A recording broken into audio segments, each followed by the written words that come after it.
It's a theory. It's a Chris. It's a theory. Chris's crazy theory. I'm ready. Where is he? Oh, we've lost him. Oh no. Did somebody miss their cue? I was in the crazy theory cave. Oh, I took the poll. Did you use the elevator? I did. I gotta get. Did somebody have the elevator on thing. the bottom floor again? You had to call it up. Yes. I gotta get someone to service the crazy theory elevator. Yeah. I like the sunglasses. I'm gonna have trouble getting out of here. I can't see a friggin' thing. Well, sit back and relax, my friend, because I'm going to take you on a journey of lunacy. But seriously, I did start thinking about our good buddy Alice and what makes her so special. First, I want to reiterate that I haven't played the games in a long time outside of maybe the first one, and I haven't seen any of the other movies. You know, I'm always concerned when we do these franchises that, you know, my theories are going to be proven correct and everyone's going to say, oh, you knew about it because you've seen the later movies. Granted, not a single theory has come true yet, so this hasn't been a problem. But just in case, I think I might be onto something. There might be that one time. And this could be the one. So let's start in the beginning when we first see Alice. They focus very, very exclusively on her eyeball. And at first I thought, okay, they're trying to indicate that she's waking up, and I didn't think much more of it. But later on, they did such a close zoom in that I feel like maybe they're trying to... Eyeballs? What's that? She has eyeballs? She does have eyeballs, yes. I might have missed those. I might have been looking elsewhere. Oh, yeah. You were waiting for that ceiling fan to kick in. Oh, absolutely. Damn. But it's funny. I think they're kind of emphasizing the fact that really all human life, or all life in general, is really just a series of cells and organic material that we find out throughout the movie can be altered and adjusted. And I think that comes into play later. So we do see throughout the movie, and I'm going to be jumping around a little bit, we see that she finds these incredible abilities to, you know, she shoots without missing. She can do incredible things later on where it's a little hard to say, but she jumps on the zombie and puts her thighs around the guy. Not the worst way to go. Back one. I want to be a zombie. I'm cramping. Not the worst way to go. No, and then she does this incredible twist where she snaps the guy's neck. So she's got these incredible abilities, and I started to think, well, maybe this is like the movie Bourne Identity, where she's the secret agent that has these abilities that come to light. I don't think that's the case. I think it's more like, oh yes, also I started to notice this. So she has these scars, right? We see one over there, and we see another on her shoulder. That's the one from her falling. From her falling in the I don't know about the other one. In the shower? Yeah, that one is. That's kind of a bad bruise and it looks like it's been discolored for quite a while. Marble? That's pure marble, that sure. Well, all right, but we see other ones. Marble? That hurts. If you've ever slipped or tripped on a marble floor or like against a marble worktop and even just hit yourself, those things you're not winning basically. Your body's not winning against a marble corner.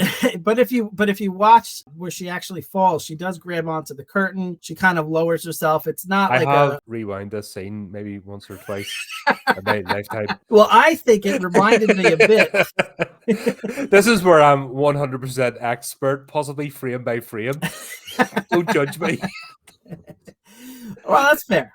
But it did remind me of something, though. It reminded me of later on when she looks inside the vault and she sees the advanced liquor creature. It reminded me of all these tubes and needles that were protruding from that creature's body. So those would also make similar scars to what we're seeing on her chest and on her shoulder and things like that. So that was the first thing that it reminded me of. But that is very, very tenuous proof of anything, good sir. And I am more about the facts. So I think instead of the Bourne Identity, I think what's actually happening is more like the movie Weird Science. And for you kids out there, the movie Weird Science was all about these kids that use the technology of the era to create an actual woman who happened to look like Kelly LeBrock. You know, I would say pretty successful. That's not a bad way to go. No. Have you seen that movie? I have indeed. Okay. So, I mean... Once or twice. I think what's happening is kind of similar to that, in that I'm saying, and I know this is out there, I'm going to put my hat on for this. I think, yeah, it doesn't really fit good. I think that Alice is actually not a human. I think she was created artificially in the lab. Now, this is, a big thing to say. I have to have some serious proof to back up such a ridiculous claim. By the way, those at home, it's not as easy as it looks to make Kelly LeBrock. I tried doing this as a young Chris Andrew, and mine did not come out quite as well. So it's not as easy to make Kelly LeBrock as you think. Also, I will always remember you, Mrs. Roboto. Cheers. Okay. But there's more proof I have that she is actually not just a human secret agent. So what does she have? She walks into the room and she has a red dress. I think this is the director using symbolism to tell us what's actually going on. All right, she wears the red dress, looks great in it. I think the director's doing the same thing as Quentin Tarantino did for From Dusk to Dawn. I think he's doing a Tarantino here. I'll pick your dress, Mila. I think this is very important symbolism for us to focus on. So where have we ever on it?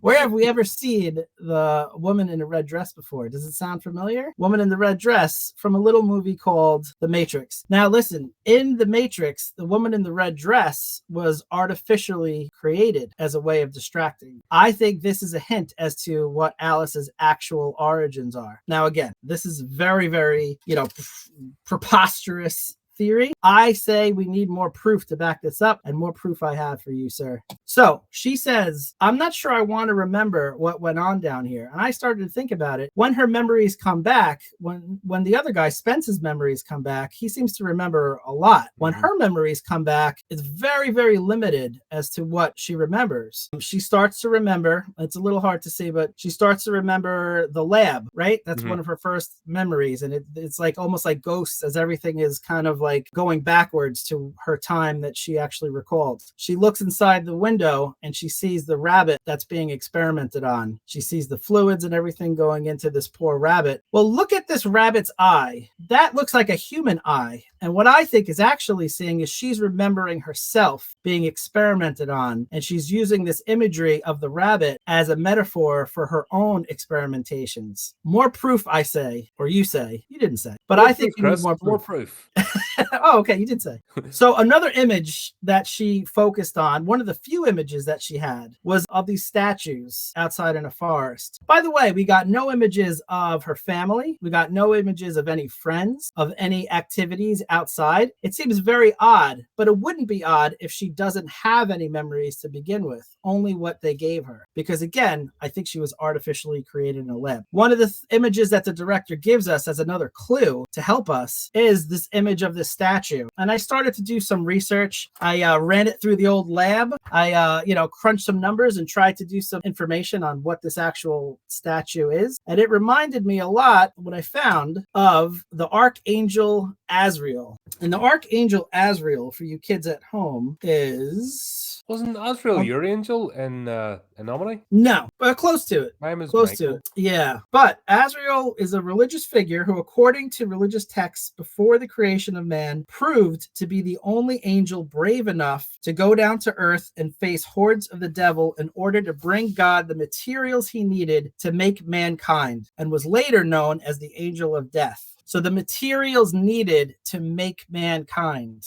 Interesting symbology that the director chose. Again, just like the red dress, he's trying to give us hints that Alice was actually created in a lab. Later on, at the very end of the movie, the scientists say, oh, we have to test her to make sure she doesn't have... What's that? That's a wrong shot. Could you not have skipped on a second and a half? No, this is the one at the very... Oh, I know which one you want to see. You want to see this one? Yes, that's it. Sorry, be back in 5 minutes, folks. Well, 5 minutes, good for you. That's twice the stamina that I have. But listen, so at the end of the movie, this is my last bit of proof.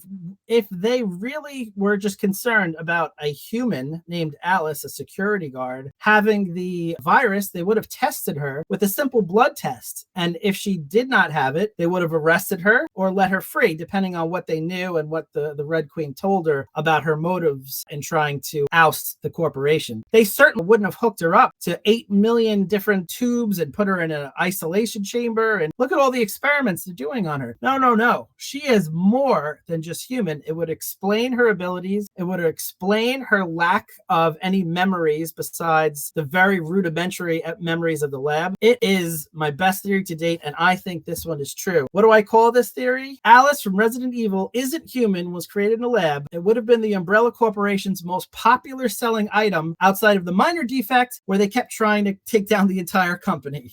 And that is my real theory. Not crazy. There we go, folks.